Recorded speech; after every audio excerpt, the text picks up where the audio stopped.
frustrated trying to figure out how to lose weight, cutting carbs, doing sugar detoxes, cleanses, diet pills, and jumping from low carb to keto to paleo, vegan, etc.? Do you struggle with cravings, knowing what to eat, figuring out how many calories you should be eating? Do you feel uncomfortable in your body, embarrassed by your weight? Are you tired of feeling like you're undisciplined, lacking willpower and motivation? The good news is you are not broken. None of these things are the problem. They're symptoms of a bigger problem, and it's called dieting.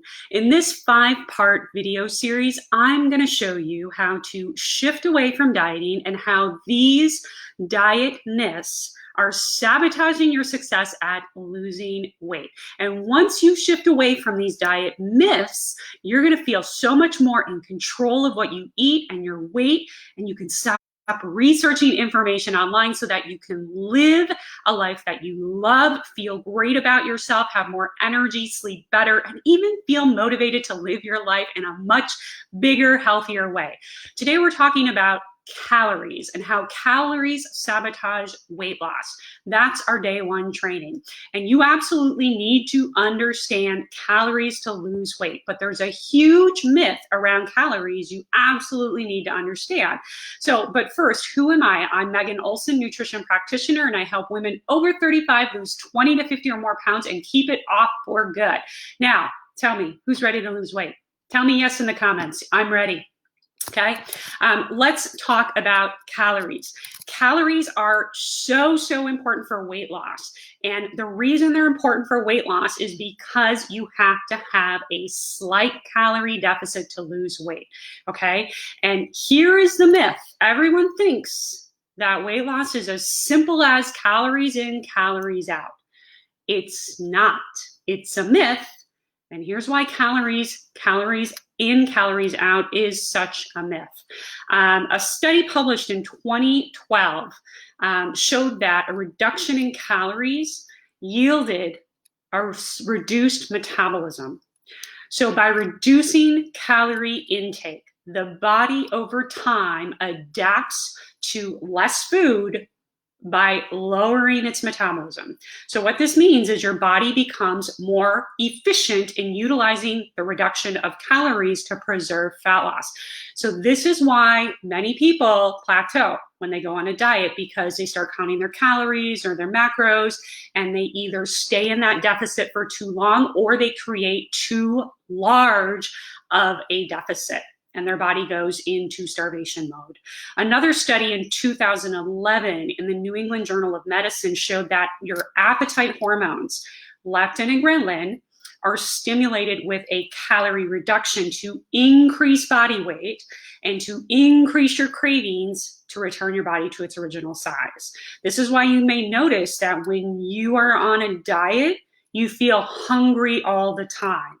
It's because these hormones have been stimulated to increase your cravings, right? So it's not uncommon for women to feel very hungry all the time when they're losing weight because they're in a calorie deficit, and these hunger hormones have been engaged by the body to, hey, start eating more food. And this is particularly true if you're a woman, because our bodies are very protective of preserving fat. And this doesn't matter if you are in menopause or not in menopause. Our bodies are still wired to do this, ladies, okay?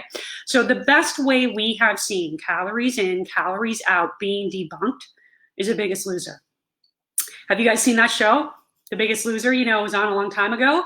I'm not sure, if you've seen that show, and if you haven't, Google it, but the people on that show had a significant amount of weight to lose, and they were put on extremely low calorie diets with hours and hours of exercising every day. Like, these people literally looked like warriors, right? In a 2016 study published in the journal Obesity, researchers followed 14 contestants during and after one season of The Biggest Loser show. And contestants experienced drastic weight loss, losing an average of more than 100 pounds. And by the final weigh-in, contestants' leptin levels had plummeted. This is a very important hormone. So this very important hormone had gone down, and it made them constantly hungry. They were having extreme cravings because this important hormone went down. And in addition to that, the contestants also had slower metabolisms. In other words, their thyroid function, which governs metabolism and many other bodily functions, had slowed down to compensate for the stress on the body and for the reduction, the drastic reduction in calories, okay? The Harvard Medical School actually chimed in on this study, and they said that drastic weight loss in a short amount of time comes with a price. Whether you're trying to lose 10 pounds or 50 pounds, slow and steady is far more effective because gradual weight loss doesn't cause the extreme changes in hunger hormones and the slow metabolism seen with the Biggest Loser contestants. You're less likely to regain weight when you do it much slower. So I constantly hear from women that they're battling cravings while they're losing weight. This is one reason why. They're reducing the calorie intake way too much. They're trying to go way too fast. You know, what we like to do is we say, oh, I'm going to do 500 calories or 600 calories, or I'm going to eat 900 calories.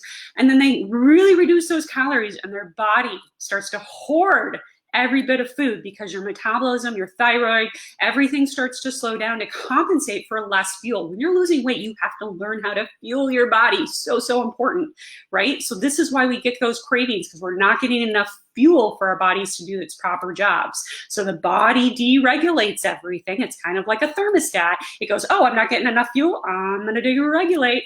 Thyroid hormone's going to go down. I'm going to start increasing all my hunger craving hormones, and I'm going to start increasing insulin release so that I store more fat because I think I might be in danger. That's literally what the body does, and that is how calories sabotage weight loss. When you're eating way too few calories and you're getting into an extreme deficit and trying to go super fast. Okay, so the truth about calories, guys, is that it's not as simple as just eating fewer calories. Weight loss is complex, and frankly, there's many things that are still unknown by the medical community about how and why the body adapts metabolism to fewer calories this way. What we do know from the Biggest Loser and from other studies is that a very slow path with a slight reduction in calories, as well as those balanced hormones, insulin, leptin, ghrelin, and cortisol, is the path to losing weight and keeping it off for good. And this is something I stress with my clients, not to be in a rush, to go slow, and to be in a very slight calorie deficit, okay? So what's a very slight calorie deficit? 100 to 300 calories only. That's the only deficit you're creating. You're not doing 500, you're not doing a 1,200 calorie diet. You're doing a very slight deficit. Now, this deficit is only going to get you about a half pound to a 1 pound weight loss per week. That's okay. It's okay, right? Does it matter more to you that you feel great and keep the weight off for good? Or does it matter more to you that you lose weight in a rush and then you gain it all back and have to go through the process again? That's what you have to weigh out, okay? And this is how calories really sabotage women with their weight loss, is because they try to do too quick, they try to do this extreme thing like the Biggest Loser, and then guess what? Leptin, ghrelin, those hormones increase. Stress hormone also increases, which increases more insulin, which increases more fat storage, which increases all the cravings, and then we want sugar all the time. I will tell you guys that 100% of the women that work with me in my coaching programs are never eating enough food. And it's really surprising. They may be eating processed food, but they're never eating enough calories. And that is one reason why they are not losing weight. You have to fuel your body properly, even when you're trying to lose weight. And I get it. We all think that food is just food, but nutrition is a very deep and rich field. It's complicated. That's why it's its own food. That's why there are experts in this field. And many of us really like to oversimplify it, but it's far more complicated than most people understand. And there are very specific things that you need to master, like your hormones, your calories, your movement, lifestyle, your thinking, in order to be able to lose weight. And that looks different than if you were to run a marathon or if you were to just transition into eating a healthier diet to lower your cholesterol. You do things differently depending on what your goal is. So if your goal is to lose weight, you have to do things differently. You have to master those hormones. You have to understand calories. You have to learn to eat in a way that promotes fat loss and not just promotes healthy eating. They're two different things, right? So guys, I hope that this helped. If you have any questions around calories, drop them in the comments. I'm happy to answer them for you. Stay tuned for tomorrow's myth. I'm going to be live at 1 p.m. Pacific tomorrow, and I'm going to be talking about something that everyone likes to talk about, and it's carbs. So we're going to talk about the surprising truth about carbs and weight loss. You're going to like what I have to say. So come and listen. It's going to be great. And if you're a woman over 35 and you're ready to jumpstart your weight loss, book a free consult with me today. That's free to you. It's a breakthrough call, and it will help you get unstuck. And guys, I know that many of us are dealing with a lot of crazy things right now, and I just want to say this to you. You can come out of this feeling proud and great and energized, or you can come out of this feeling like you've got 15 more pounds to lose. You got a choice. So you make that choice, do what's best for you. And again, if you have any questions, drop them in the comments. I'll be watching for them later today. Bye, guys.